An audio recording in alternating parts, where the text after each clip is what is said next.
Okay, let's talk about this. All right, how about solve?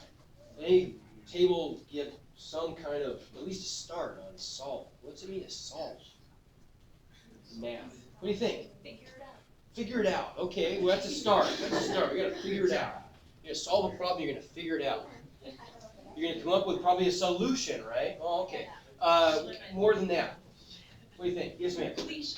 Completion. Okay, we're going to complete something. The sign fell. What's that? The sign on the door fell. Oh, okay, I'll deal with that. Okay, gotcha. Okay, so how about what might help here is if I give you an example, right? How about if we here's the kind of question you might see, something like that. Maybe that helps if we have a concrete example to talk about. You'll see stuff like this. In fact, on the next assignment, it's going to be devoted to solving linear equations and inequalities. So you're going to be doing a lot of this stuff right away.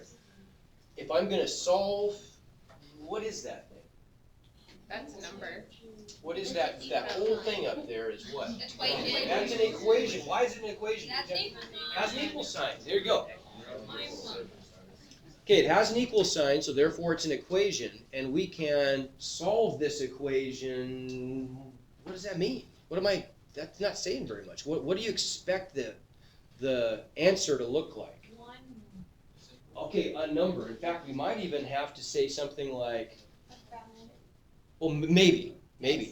X equals, there we go. We might have to say something like, okay, the solution is X equals, you fill in the blanks, okay? So we can get a little more specific then. In math, when we are solving an equation, turns out we are looking for a value of the, what? Trying to solve for, what is X? A variable, okay. So we're looking for a value of the variable that does what? What's the answer to this one? You probably all know. What's the answer? 4. The answer is X equals 4. Agreed? Raise your hand if you agree it's X equals 4. Okay, we all know that's the answer, but what's that mean? Why is it 4? Because 3 times 4 is 12 minus 1 equals 11. Okay, good. Because when I plug in 4 for X, X equals 4 is the value of X that makes that equation true. Yeah. Okay. There's another way of saying that in algebra. When we want to say that X equals 4 is the value that makes the equation true, we could just say X equals 4 satisfies the equation. That's our math way of saying makes it true. The equation is dissatisfied when it's not true, but it is satisfied when it works, when it's true. So in this case, how many values of X are there that work? Only one. Only one. There is one solution to this equation. Is it possible in the future that we will have some equations with multiple solutions? Yes. Yeah, it is. Let's do one right now, how about? Looking ahead, this is going ahead a little bit. What are the solutions of that? Anybody know? -2 or +2. They both work, don't they? Yeah. So this one actually has 2 solutions, both of which work. Is X equals 3 a solution to this one? No. It's not. It does not satisfy the equation. 3 squared is not equal to 4, right? Okay, so that helps maybe, right? We know that a solution is a value or values of a variable that satisfy an equation. Or it turns out an inequality. We'll deal with inequality soon too. But for now, let's just focus on equations. What about simplify? What's it mean to simplify something? If I simplify something, am I making it, am I making it easier or harder? Sounds like that commercial with the kids all in a circle. I'm breaking it down, I'm making it simpler. Typically, if I'm making something simpler, am I making it bigger or smaller? Smaller. Okay, so I want to make something simpler. That's simple is in the word simplify. Let's look at an example. What if we wanted to simplify this animal right here? Now, first of all, that was an equation in the first example because it had an equal sign. Is this an equation? No. What do you think it is? Or I was going to say something else. Oh, go ahead. No, because in this kind of problem, you have to either add or subtract. What do you call those things? I heard it. Like terms? Like terms. Okay, good. So now, good. Now, as with all good answers sometimes prompt more questions. Okay, so there's some other good terms that were used there that are good terminology, good vocabulary words that may also need some definition. Okay, so first of all, before we go any further though, this is an equation, but this is not quite good enough. It hasn't been promoted to equation status yet because it doesn't have an equal sign, right? What is it instead? What do we call that? If we have it's an expression. Very good. Okay, an expression is just any collection of math stuff that doesn't have an equal sign. But what is this stuff? Let's see, what's the x? Variable. That's a variable, isn't it? Okay, so we got some variables in our expression. What's the one? It's just a number. It's a number, okay. Is it changing value? No. So what might we call that then? Dependent. If it's not varying, it's staying the same. Constant. It's a constant, yeah. So a constant is any kind of thing that's not going to change value. A variable is something for which the value can vary, right? Does that make sense? So we got constants, we got variables. What is that 2 in front of the x? What might I call that? If I multiply a variable by a number, what is the number called? Remember? No, it's been all long summer, huh? Yeah. What do you call that? I would call that the blank of x. 2 is the... Dependent. No? It's a math word, exactly. Okay, I'll help you out with this. The 2 is the coefficient of x. Now, everybody say that. Everybody say that out loud. 2 is the coefficient of x. Okay, good. And a coefficient just means something is being multiplied by a variable. That's it. Okay, whatever the number is, the constant that's being multiplied by the variable, we call a coefficient. Now, you're gonna, by the end of the year, I promise you, this stuff is just gonna be so natural, you won't even, just be, we'll use it so much, and we'll use it in the proper context, and you'll just have all this stuff down for front. And even as a group, we may do some things like compiling on Moodle. We can compile like some wikis and do some things where we all sort of, as a group, build up some information, some resources that you have access to. So we've got coefficients, variables, constants. Now, all this stuff together builds an expression. If we want to simplify this expression, you've already told me what to do. The correct suggestions have been thrown out that we should add up like terms, right? Otherwise, you can't do it. Otherwise, we can't. Otherwise, it's we're stuck with what we have. Right now, let me ask you this. Now, when you say things like terms, you're relying on the word term. What's a term? How many terms are there up there? 4. 4. That's exactly right. What are terms in math? Maybe numbers. Maybe more complicated than just numbers. But they're just things that are being, what? Positive and negative. Okay, almost. We're on the right track. Things that are being added or subtracted. Or that's all a term is. Everybody say that. A term is something that's being added or subtracted. Okay, and so all we got to do is just count the number of things, and honestly, just saying that out loud, really, it does help.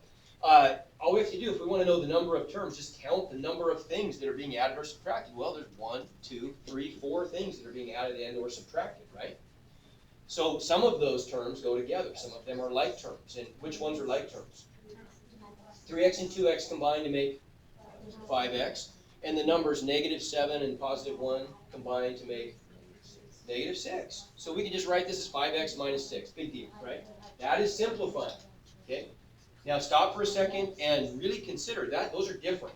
Very different things. When you're being asked to simplify something, that's maybe a little bit easier than solving, right? I mean, you're just having to combine stuff that goes together, right? We want to make something that's written in a complex way into a simpler way. Solving could be a little more complex. Now, what about evaluate?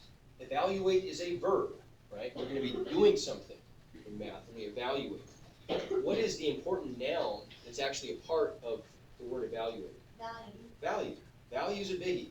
Value means what in math? Let me ask you this.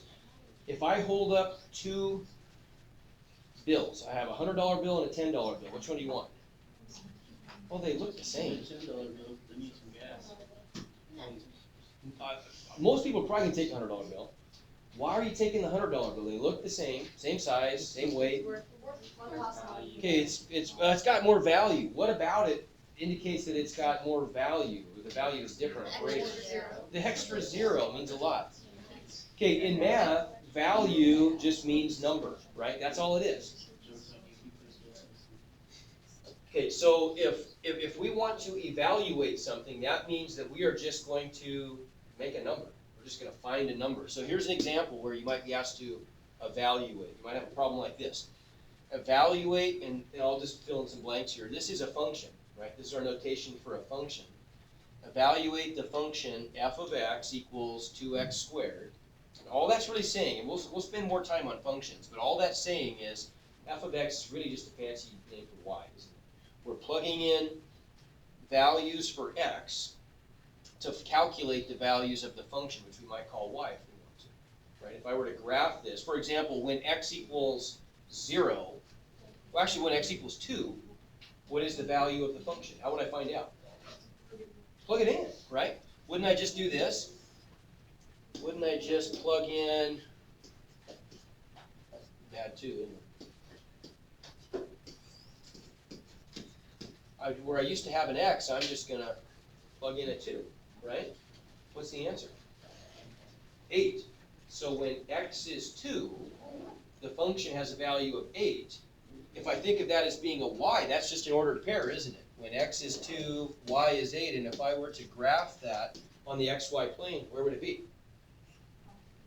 Good, over 2, up 8, right? So about there-ish. Over 2, 1, 2, 3, 4, 5, 6, 7, 8, up there, right? Okay, that's all it is.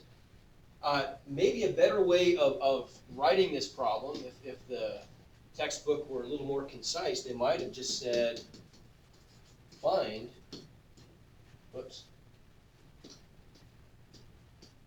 find f of 2. Means the same thing. This is the function f of x. It's saying that whenever I put in a value of x, this is the formula that I use. But if instead of an x I put in a 2, then that's what I get. Right? Okay. Make sense? Okay. Another keyword. Something. Okay, so you all told me that was 8. Okay. Why isn't it 16? Exponents first. Okay, because there's a specific order, isn't there? I don't multiply by 2 first. I've got to take 2 squared first and then multiply. Right? PEMDAS. There's an order, when we want to simplify something or evaluate, there's an order to the operations that we do to get our answer. And the answer that we get depends on using that order properly. And you probably all know this. You've seen this a million times. PEMDAS. Right? You've all heard PEMDAS. I'm not a huge fan of PEMDAS for this reason. I'll tell you what. PEMDAS, well, first of all, what's the P? Parentheses, P. Okay, good. So it seems to imply, and tell me if this is, I'm reading this right, that we do parentheses before exponents. Right? Is that true? Yeah. It is. So far, so good. It implies that we take care of exponents before we multiply. Is that true? Maybe. That is true. That's good. Okay. It implies that we multiply before we divide. Is that true? No, not true. Multiplication and division are on equal footing, absolutely equal footing. Okay, we just when we're applying PEMDAS, we're just going to go from left to right, and if I see division before multiplication, then I do the division first. It's just from left to right, whichever I see first, multiplication and/or division when I get to this level. And the same is true for addition and subtraction. And so a better way to write order of operations than PEMDAS, this is the way I want you to get used to doing it. This is the best way. Is like this. And when you get your notebooks and I see some people are already getting some notebooks here, that's good. And you're doing your algebra, like on the next assignment, there's going to be more algebra. When you're doing stuff like simplifying, always just right next to the problem you're going to do, just write down the order of operations tree. Write it like that, though. Because it's telling us the first layer is parentheses, then exponents, then multiplication and division combined, then addition and subtraction combined. And if we're simplifying, we just do like so. top to bottom, okay? No big deal. So for example, if I wanted to do 3 plus 5 minus 2 squared, what would I do first? Gotta do parentheses first, right? Going top to bottom. So the first layer would be parentheses. What can I do in the parentheses? 5 minus 2. 5 minus 2 just becomes, okay, what's next? Exponents. 3 squared? 9. And then, let's see, we did exponents. Is there any multiplication to do? No. Nope, we can, or no division or multiplication. We skip that step, and then finally 3 plus 9 is 12, right? No big deal. Okay? You're gonna do some things, well, we did an example just a second ago. This guy. You all knew how to do this. Solve 3x minus 1 equals 11. Okay, I would argue, and you may not have even known this, wouldn't argue, I'll just tell you, that you were also using order of operations there. If I solve 3x minus 1 equals 11, if I solve for x, what am I really doing algebraically with the x? Well, I'm going to do maybe some subtracting and adding things, but when all is said and done, I want my answer to look like, what am I going to have on the left side? X equals, right? X equals something. So our goal, when we're solving for a variable in algebra, it always just means we're isolating the variable, right? We're trying to get it by itself. Algebra is nothing more than the organized progression of steps that we use to isolate a variable. That's it, right? How do we know what to do? You all know because you've done this so much. It's just intuitive for you. What's the first thing I do there? I add the 1. Good. Now why? Well, because when you isolate or solve, same thing, we're just going to reverse the order of operations and the steps go in the opposite order that we're originally used to. Yes, ma'am? I'm trying to get the epsilon. Right, and so isolate means we're going to get it by itself. So first we're always going to see, do we need to, outside of parentheses, parentheses don't come until the end, outside of parentheses, should I add or subtract? Well, yeah, clearly, to get that x by itself, I've got to add 1, don't I? Right? So, and I know this is really simple. You all knew the answer, but here's what you were doing. 3x equals 12 then, right? Okay, so we shift up to the next step. We're done adding and subtracting. Do we need to multiply or divide to get the x by itself? Yeah, divide by 3, right? See how that works? And so we get the answer, x equals 4. Okay, good. All right. One other issue here that I think we need to just take a real quick look at. Not that, we can skip that. This stuff. Properties of multiplication and addition. Let's take a quick look at these. If you had your textbook to look at, I'd be more comfortable with you doing this on your own. Without the textbook, you can access this PowerPoint though, right? This is just the first PowerPoint on Moodle. Let's take a quick look at this. We'll skip. We're going to assume that A, B, and C are just any real numbers. Okay? We're going to skip this first one. Closure, we'll skip that. We'll come back to that later. Here's the first important one. The commutative properties of addition and multiplication. Now think what this is saying. The word commute means literally to change places. I mean, think about like when you commute to work. You start at home, you end up at work. You're changing places, right? After work, I commute back home. Okay, so, right? I mean, you're just changing places. So to commute something just means I'm going to switch. Can I do this? A plus B, is that equal to B plus A? Well, sure, right? 3 plus 4 just equals 4 plus 3. Agreed? No big deal. The order in which I add things makes no difference. The result stays the same. Same for multiplication. 3 times 4 is the same as 4 times 3. We all know that. What about subtraction? No, it's very different. It's different. 3 minus 4 is different than 4 minus 3, isn't it? Yeah. Different answers. So it doesn't work for subtraction, only for addition and multiplication. What about division? No. 4 divided by 2 is different than 2 divided by 4, isn't it? Right? So only addition and multiplication. Question? Nope. Okay.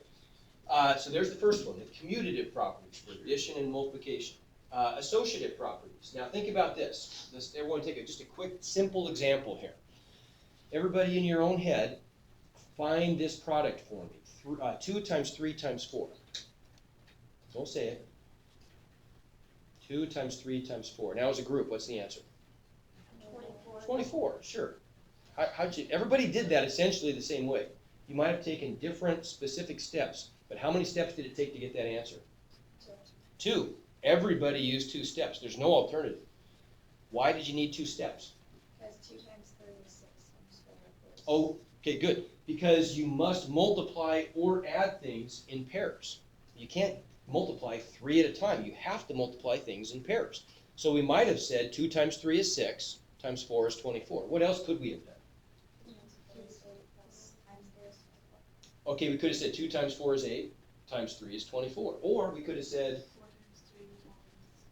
3 times 4 is 12, times 2 is 24. They're all equally right, but they're just different processes. The point being, though, that we must multiply or add in pairs. What the associative property is just saying is that it doesn't matter the order. If I have a string of numbers being added or multiplied, the order in which I pair them up doesn't matter. I can associate any 2 at a time that I want to. Make sense? Okay, so that's the associative property. And then the last 2 go together. Identity and inverse. Now let's talk about these. The identity of, well, your identity is complex. It involves so much stuff because you're a person. I mean, it's your name, it's your social security number, it's your likes and dislikes. There's a ton of stuff that goes into you. Numbers, not so much. Numbers are simple. The identity of a number is just its value. Okay? So if I want to preserve the identity, keep the identity of a number the same, say any number A, could be 4, could be a negative 11, could be pi, could be anything. What number could I add to it and not change it? 0. Not 1. Just 0. If I add 1 to it, I'm going to get a bigger number, right? But if I add 0 to it, it stays the same. So we say that 0 is our special identity number for addition. It's the number that I can add to anything and leave it the same. Now, what's going to be the special number for multiplication that's going to keep the identity the same? Now, there's the 1, right? Anything times 1 would be the same. Okay? Make sense? 7 times 1 is 7. Negative 11 times 1 is negative 11. Now, the inverse properties, these are linked to the identity properties. Okay? These 2 go together. What the inverse property just says is this. Now, we identified that 0 is that special number for addition. If I start off with a number, what would I have to add to that number to get the special number 0? The opposite. The opposite, exactly. Okay, so the additive identity, we'd say, is just the opposite. What's the additive identity of 7? Negative 7. What's the additive identity of negative 13? Positive 13. Make sense? Okay. Now, what's it going to be? This is a little tougher. What's it going to be for multiplication? If I want to get back the special multiplication number of 1, what do I multiply a number by? For example, 7 times what is 1? That's a weird one. 7 times. No. 7 times what? Well, I don't know what the answer was you suggested. 7 times what is 1? 1/7. What do I call that? Fraction. Okay, but I can be more specific. A fraction just means a numerator and denominator. No, we almost. The blank of 7 is 1/7. Equivalent. No. Inverse. No. Well, it is the multiplicative inverse, but there's an easier name for it. Yeah, it does. Reciprocal, that's it. Reciprocal. Good. Okay. Okay, very good. So the inverse for multiplication is just the reciprocal. And then the last property really is, I mean, I'm not even going to talk about this one because you know this so well, you've done so much algebra already, the distributive property. There is only one distributive property. There's not one for addition and one for multiplication. The way we technically say this is the distributive property of multiplication over addition. But we don't even know that. It's just the distributive property. If I'm multiplying A times the quantity B plus C, we all know that we just have to distribute that A to both parts, right? So I get A times B plus A times C. And I can distribute from either direction. I can distribute from left to right or from right to left. If I have the quantity A plus B times C, I could just distribute that C to both parts. No big deal, right? Okay, so quick review. Additive inverse is just opposite, so negative 5 and 5. The multiplicative inverse is just a reciprocal, so negative 1/3 and negative 3, something like that, okay? Okay, last issue I want to just real quickly hit you with here, just a quick one, and then we'll get out of here, is this idea of powers. Okay, powers consist of this whole thing right here. -3 to the 2 is what we call a power. Okay, the power has two parts. It has the base, which is the -3 part, and it has the exponent, which is the 2. So if I take the power, -3 to the 2, what is that telling us to do with the base, -3? Okay, I'm going to multiply it by itself. How many times in this case? 2, because the power is 2. The exponent is 2, sorry, right? So that would just look like -3 times -3. And if that had been like a -3 to the 4th, how many would I multiply with? 4 of them, okay? So what's the answer? 9. Let's check it.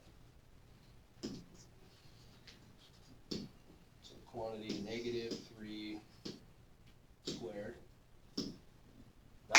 How about that? Bingo, works. Beautiful. Okay? Okay, what about this other one? What's that equal to? -9, not 9. Well, let's try it, see. Calculators never lie, right? -3 squared. -9, right. Why? Because in the parentheses, the absolute value. They're both nine. Oh, It's just a calculator. There's a simpler way to describe this. It has to do with order of operations. Let me ask you this. If I put a negative in front of something, I'm really just multiplying by what? -1, right?